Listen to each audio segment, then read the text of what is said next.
भक्त भक्ति भगवंत गुरु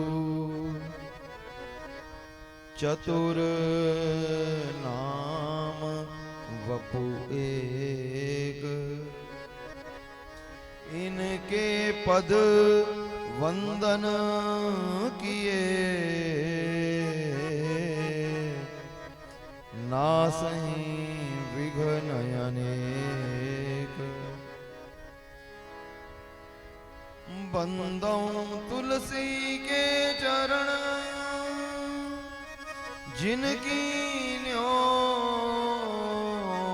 जग काज, कली समुद्र बूढ़त लख्यों प्रगट्यों सप्त जहाज। बार बार वंदन करूं श्री नाभा आभा ऐन, जिन काढ़्यों गाभा वेद सो श्री भक्त माल रस देन। मंगलादि विचार रहा वस्तु न और अनूप, हरिजन को यश गावते हरिजन मंगल रूप। संतन मिल निर्णय कियो श्रुति पुराण इतिहास, भजबे को दो ही सुघर कै हरि कै हरिदास।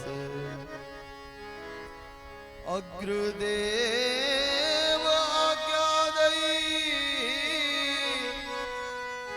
भक्तन को यश गाओ, भवसागर से तरन को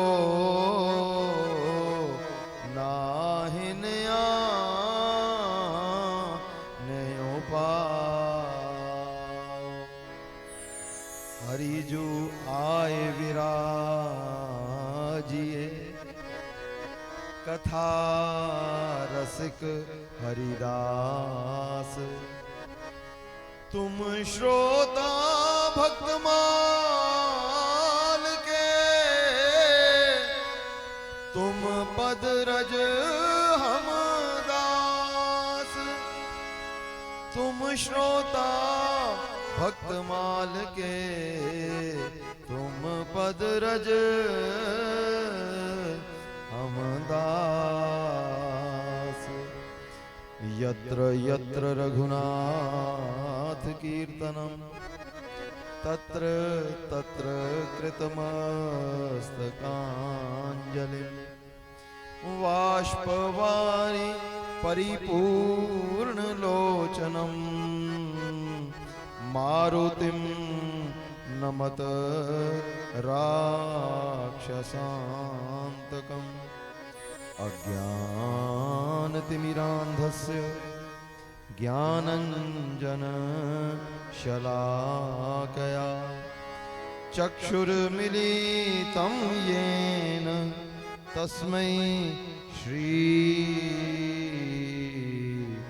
गुरुवे नमः।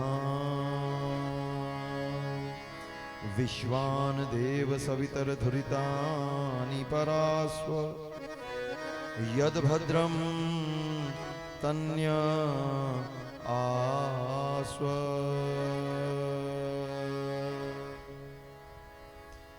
जय मीरा के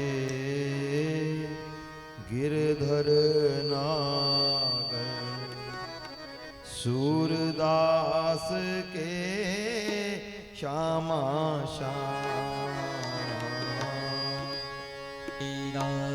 के गिरधर नागर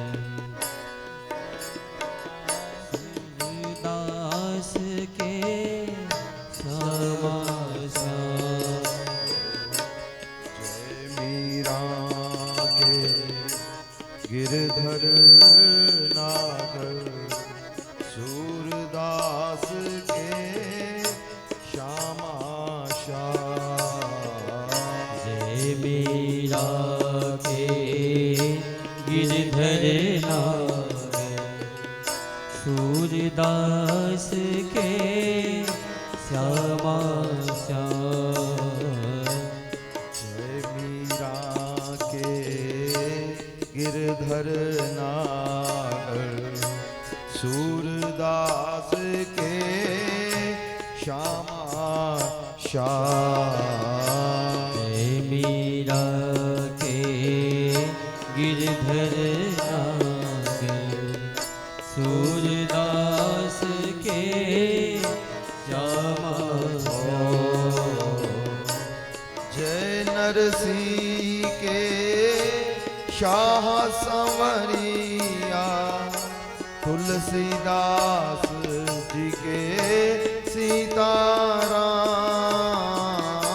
जय नरसिंह के साह संवरिया तुलसीदास जी के सीताराम जय नरसिंह के शाह संवरिया तुलसीदास जी के सीताराम जय नरसिंह प्रेम से गाइए, भाव से गाइए।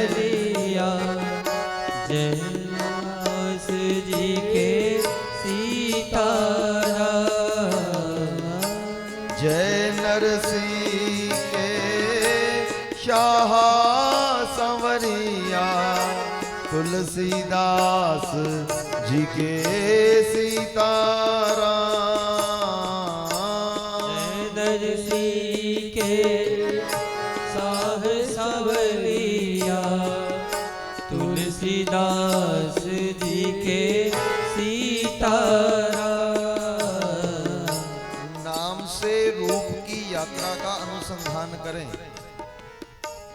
परम पावन भक्तों का आश्रय लेकर के प्रभु के नाम का स्मरण किया जा रहा है। इस यज्ञ में आना तभी सार्थक होगा। इस यज्ञ का हम संबोधन क्या करते हैं? श्री सीता राम नाम रूप लीला धाम महायज्ञ। जब तक नाम से रूप का अनुसंधान नहीं करेंगे तब उस यात्रा पर कैसे आगे बढ़ेंगे? नाम से रूप और रूप से लीला, और जहां लीला है वहीं धाम प्रकट हो जाता है। अब परम पावन भक्तों का आश्रय लेकर के नाम जापक सरकार की कृपा को मना करके कि उन्होंने कृपा करके इस सीताराम नाम महायज्ञ में दिव्य रूप से भक्तमाल सत्संग का भाव दर्शन करवा रहे हैं, तो भक्तों के दिव्य अवलंब से हम प्रभु के नाम का स्मरण कर रहे हैं और उस नाम से रूप का अनुसंधान अवश्य करें। अगर नाम से रूप का अनुसंधान नहीं कर रहे हैं तब मानिए अभी हमने यात्रा प्रारंभ नहीं की है। बंधुओं, हम आप एक नदी के किनारे एक नाव में बैठ जाएं। Be practical. एक नाव में बैठ गए, नदी के किनारे एक नाव खड़ी है, हम नाव में बैठ गए। समय बीता, मिनट बीते, घंटा बीता, प्रहर बीता, लेकिन अभी हम क्या देख रहे हैं कि जहां नाव खड़ी थी वहीं खड़ी है। अब नाव में बैठ तो गए हैं लेकिन यात्रा तय नहीं हुई। यात्रा कब तय मानी जाएगी? जब नाव पर बैठने से, जिस किनारे से हम नाव पर बैठे हैं उस किनारे की वस्तुएं हमें छोटी लगने लग जावें और जिस ओर बढ़ रहे हैं उसका दृश्य बड़ा दिखने लग जाता है। अनिरुद्ध जी, हम यात्रा कब तय मानेंगे? जिस किनारे से हम नाव पर बैठे हैं उस किनारे की वस्तुएं हमें छोटी लगने लग जाएं। जब हम एरोप्लेन में बैठते हैं, जहाज पर बैठते हैं, अगर तो धरती की वस्तुएं हमें छोटी लगने लग गई तब मानिए हमारे जहाज ने उड़ना प्रारंभ कर दिया। अगर धरती की वस्तुएं छोटी नहीं लग रही, अभी बिल्डिंगें उतनी बड़ी बड़ी लग रही हैं, जो वहां पर महाराज जी विहार करने वाले जीव हैं, मनुष्य हैं, वो उतने बड़े बड़े ही दिखाई पड़ रहे हैं, तो इसका अभिप्राय है हम जहाज में बैठे हैं लेकिन जहाज उड़ा नहीं है, अभी धरती पर ही है। अगर हम नाम के जहाज में बैठ गए हैं, अगर नाम के जहाज में बैठ गए हैं तो महाराज जी निश्चित रूप से संसार छोटा लगना चाहिए और प्रभु हमें बड़े दिखाई पड़ने चाहिए। तो अपूर्व भाव से नाम के माध्यम से रूप की यात्रा का अनुसंधान करें और हमारे साथ मिलकर उच्चारण करें।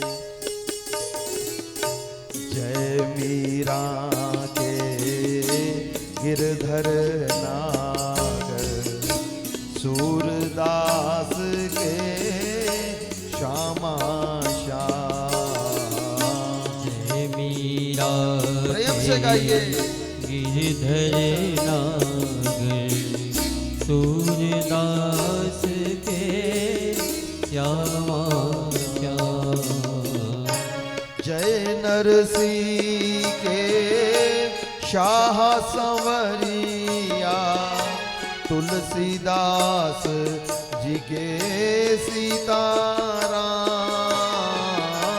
जय नरसिंह के साह सांवरिया, तुलसीदास जी के सीताराम। निताई गौर राधे श्याम, जप हरे कृष्ण हरे राम। निताई गौर राधे श्याम, जप हरि गौर हरे राम। निताई गौर राधे श्याम, जप हरे कृष्ण हरे राम। निताई गौर राधे श्याम, जप हरे कृष्ण हरे राम। अवध सरयू सीताराम, कमला विमला मिथिला धाम। अवध सरजू सीताराम, कमला विमला मिथिला धाम। मीरा के प्रभु गिरधर नागर, सूरदास के श्यामा श्याम। मीरा के गिरधर नागर, सूरदास के श्यामा श्याम। जय नरसिंह के शाह संवरिया, तुलसीदास जी के सीताराम। जय नरसिंह के साह सांवरिया, तुलसीदास जी के सीताराम। जय नरसिंह के शाह संवरिया, तुलसीदास जी के सीताराम। नरसिंह के साह सांवरिया, तुलसीदास जी के सीताराम। नगरों में आपने दर्शन किया होगा कि प्रत्येक मोहल्ले में एक एक चौकीदार अपॉइंट किया जाता है। हमारे अब यहाँ पर कैसी प्रथा है हम नहीं जानते। प्रत्येक मोहल्ले में रात्रि के समय एक एक चौकीदार नियुक्त कर दिया जाता है। चौकीदार क्या करता है, वो रात्रि में जिस मोहल्ले की सुरक्षा का भार उसे दिया होता है, तो महाराज जी वो वहां से जोर से, उसके हाथ में एक बड़ी सी लठ होती है, उस लठ को नीचे बजाता जाता है और साथ में उच्चारण करता है, जागते रहो जागते रहो जागते रहो। अब जो वो सोए हुए लोगों को जगाने के लिए नहीं कहता, बहुत ध्यान दीजिए महाराज जी, जो चौकीदार है क्या वो जो घरों में सोए हुए हैं उनको जगाने के लिए कह रहा है जागते रहो? नहीं नहीं महाराज जी, वो चोरों को आगाह कर रहा है, भाई जागते रहो, मैं इस मोहल्ले में हूं, यहाँ कहीं गलती से मत आ जाना, मैं यहाँ पर जाग रहा हूं। तो बंधुओं, जब नाम संकीर्तन होता है, जब आप उसमें ताली वादन करेंगे, तो ताली वादन करने से क्या होगा, आप पापों को जगाते रहेंगे। भाई अभी हम जाग रहे हैं, हमारे में प्रवेश नहीं करना। तो महाराज जी जब नाम संकीर्तन होवे तो पूर्ण भाव से ताली वादन किया कीजिए। जब ताली वादन करते हैं तो पाप की सामर्थ्य नहीं कि वो हमें स्पर्श कर पावे। बंधुओं, ये नाम संकीर्तन की महिमा है।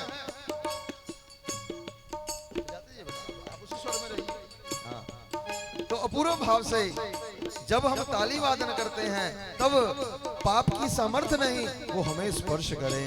तो अपूर्व भाव से ताली वादन, उद्दाम नाम संकीर्तन किया कीजिए जब भी नाम संकीर्तन करवाया जावे।